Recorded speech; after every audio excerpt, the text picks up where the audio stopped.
Hello guys, back in the kitchen, back with another video recipe.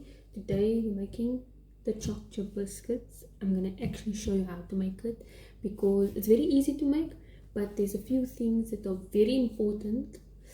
One is how you cream your butter and sugar, and two, putting it in the fridge until it is hard. Those are like the two things that you must do.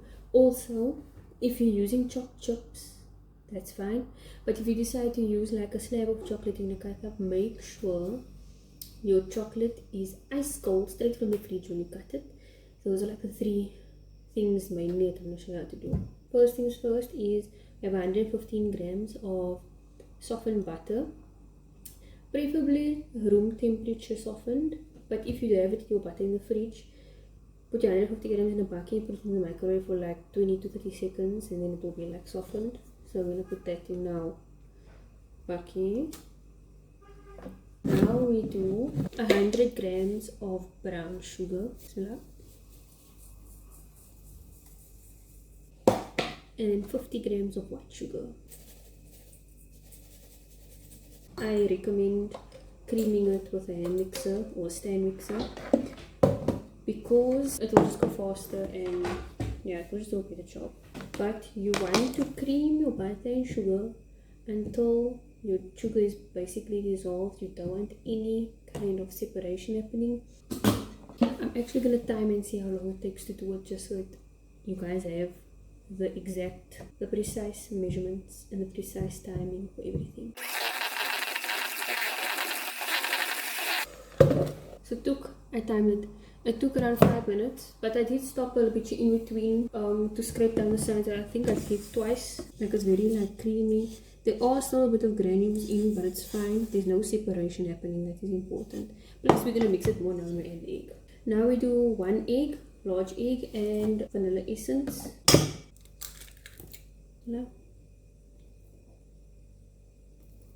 That's probably a teaspoon, half a teaspoon. The African one, then just use a cap.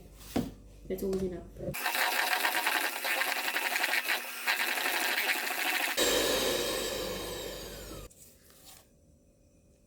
Very airy, very light, very creamy. You guys must see all the air bubbles. It literally looks like whopped butter.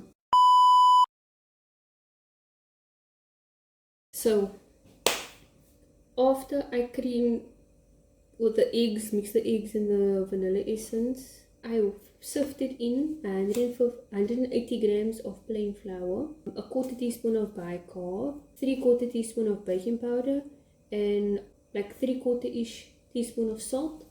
And then don't mix it with a whisk or hand mixer because you want to avoid over mixing. So I folded the flour, the dry ingredients in with a spatula, silicone spatula, and this is what it looks like. It's literally just before it's done. There's still a little bit of flour, which is fine, but yeah, this is what it looks like. It's like, now we're gonna do chocolate cutting board. Chocolate straight from the fridge and a sharp knife. I prefer to use slab chocolate just because of the way it melts. Cooking chocolate and choc chips, it like almost crystallizes when it melts. So I prefer using dark chocolate slab or a mix of dark and milk chocolate, but I prefer dark chocolate because I put like all the salt in and liquor, so it's not like super sweet. All you want to do is apply pressure going diagonally. You can rock it a little bit, but don't sew. Just do it. Bismillah.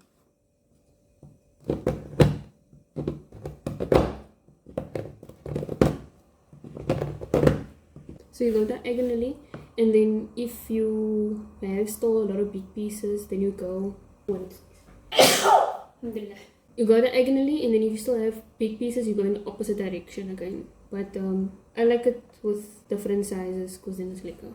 And the reason you want your chocolate to be ice cold is so that when you're using your hand on the knife is metal, it's going to conduct the heat is going to go on the knife, and onto the chocolate, you want your chocolate to melt basically.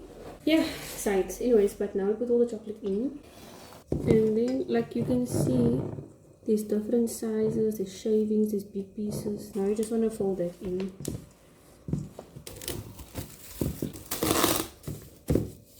Now put them in the fridge until it's completely hard and cold. So guys, we're back. It's been like 2 was just over 2 hours. I don't think you have to put it in the fridge for so long.